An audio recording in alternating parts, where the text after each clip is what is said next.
I welcome you to the Jefferson Basketball Documentary Project, our 50th anniversary video. I'm Jim Williams, assistant coach, along with Kevin Lynch, former player, Nick Zilka, class of 2000, Tim Brown, class of 2000, Nate Omi, class of 2000, and John Beaudre, class of 2004. So I want to just find out first, what have you guys been up to? Where are you now? Nick, we'll start with you. Still here. Coaching sophomores here I'm at their 12th year now. And working down in Shakopee for Family Garden Center and living in Savage. Jimmy? Working in corporate finance for Medtronic. And have two little girls and live in Southwest Minneapolis. Nate? I moved real far. I'm about a mile from where I grew up in Bloomington. I got 3 kids, wife, dog, and work at Great Clips. Do real estate for Great Clips. Great. John? Back in living in Hopkins, working Bloomington in finance, and no marriage, no kids, doing well. Playing a lot of Get back golf. to that hockey. Why don't you guys tell us what you did after high school here? Because a lot of you guys had some tremendous careers in athletics in college. And Nick, go ahead and start with that.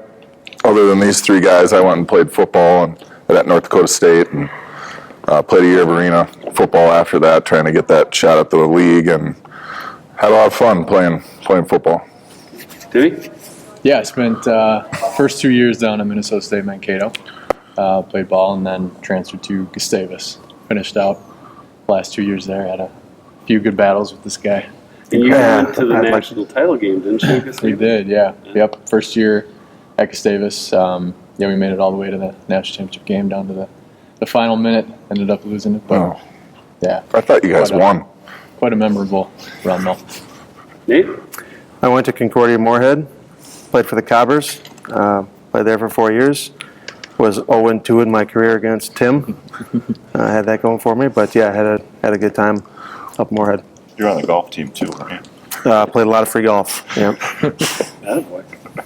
John? I went to UMD, played baseball and basketball there. Had a good career. Ended up tearing my ACL. Did the 5th-year deal, and then after that, went to spent 2 years in Australia playing.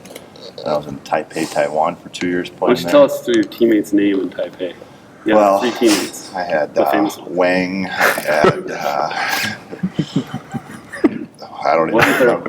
who? What, Juan, and That's probably who, what, where, when, and why. Yeah. Language barrier there.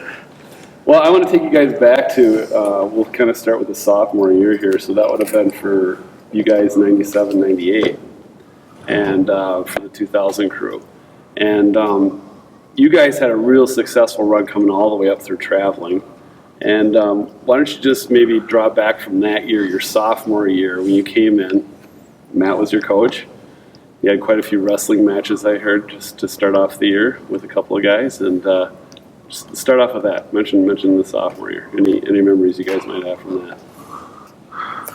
Well, I think I only played with these guys for a couple games because I think they went up to varsity pretty quickly, if I remember right. Yeah, I think Tim was up right away that year. And then I after the Christmas tournament, moved up. And then so we didn't play a ton together, but I remember that because I used to not get any shots, and after they got moved up, I got a lot of shots. it was his show. Well, that year was, we were 12 and 11, and I do recall when Tim got moved up, I think we were out at Egan. It might have been your first game that you got called up, and Coach Evans sent you into the game, and we kind of turned to each other and said, they're going to find out who Timmy Brown was. Tim was one of our most tremendous shooters, and we had quite a few, and we'll talk about that as we get along here. Then we go to the 98-99 season, and it was a transition period, and I remember with that year, Nate, you were kind of the guy on the line. There always seems to be a guy every year that's on the line between JV and varsity. And we had a pretty good year that year, but we got to the regions, things really took off. So if somebody want to take it from there.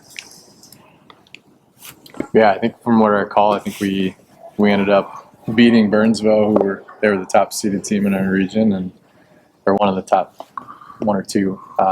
So that was kind of a big upset. That was kind of fun. Were they number 1 in the state at the time? Yeah, they were up there.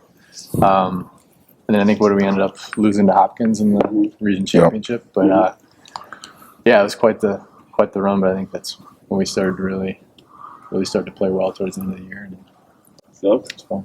Yeah, I just remember, I think we lost to Burnsville twice during the year, and then just we all played really well together in that semifinal game, and then ran into Hopkins, who had the kid we grew up playing with, starting 7-footer, and then another 7-footer. So it was like, and I think Ryan Tierney was our starting center at like 6'2", something like that. We're going against those guys. It was a tough matchup in the finals. I recall just watching you guys play and going up, and then watching our generation go through. There's like, it seemed like every team had a 7-footer. In the conference, they had a bunch of 6'8", 6'9", 7 feet, and we get in there like starting guys are 6'4", at center. It's like, what happened to that? But you guys had those battles, and you always watch those guys come through the league, and it's fun to watch. yeah. I remember that the Hopkins game pretty well because I was pretty ticked off to lose to Hopkins at that point. It was a frustrating one, but it gave us the taste of what we could make happen because when we were right there. So yeah, I think it motivated us going into that next season. So you kind of said, Jim, at the end of that season when these guys were juniors, they started to kind of figure it out. Yeah, I think Coach Evans and I talked about this.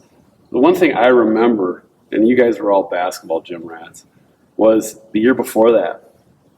And the year before that, we went up and watched Burnsville play Hopkins. And Hopkins was the top-ranked team in the state. And a lot of you guys came up with your parents and stuff, and I looked up and I'm like, these guys are connected. They're locked in. They're gonna want to do something special here. And that's when Burnsville upset them. And then they lost to Eden Prairie to go to state. And then the next year, we went down to Burnsville, and we lost big. And I think it was the game where we didn't shoot any free throws. It was the first time in the history of the program we did not shoot any free throws. Well, my good friend from Minnetonka that hired me happened to officiate that game. And so when we got to the region final, and I kept kidding him and saying, when we got real officials and they called fouls, we beat Burnsville by 10, 15 points or whatever. But I think those were some big turning points in the program where we realized that we had something special with you guys. So what happened at the end of that season when you guys were juniors? Why did you start to figure it out? I mean, what was going on with you guys at the end of that season where it started to click? I don't know. I think a lot of it came with then by the time we were seniors and when we were juniors, is our group is playing together all year round, where we were playing together in the summer and going, and it was 5 Jefferson kids, rather than these all-star teams you see these days. And I think that helped us grow. And then the season, it just was constantly all playing together, and then, Nate kept playing more and more as that season came along, and it just stuff started. I don't know what it was during the season, but just growing up, maybe, I don't know. Yeah, there were some good younger guys that stepped up. See, Nick Myers got big. Sam Brown got big. Some other guys in there that stepped up, and as that younger generation of guys filled in, there were some good bodies that joined us that following year. Yeah, and I think I remember kind of Andy and Nate as our junior year kind of went on. I think they started to play more and more too. And like to Nick's point, I mean, yeah, between Andy, Nate, Nick, and myself, I mean, we were those summer AAU teams. We were playing together. From 9th grade summer on. So yeah, we were playing together, and we were going up against some of the top teams across the country, and we were holding our own, if not beating some of those teams. So yeah, I think that was probably a big factor in us. Your junior year, I haven't seen this too many times while coaching, but Jeff Cutterly was just like in a zone. Do you guys remember the Burnsville game? Yeah. He hit 7 in a row, he just, and I think he really meshed well with you guys too. It was a good piece with that puzzle also that year, your junior year. You guys remember that when he caught a little fire there? Oh yeah.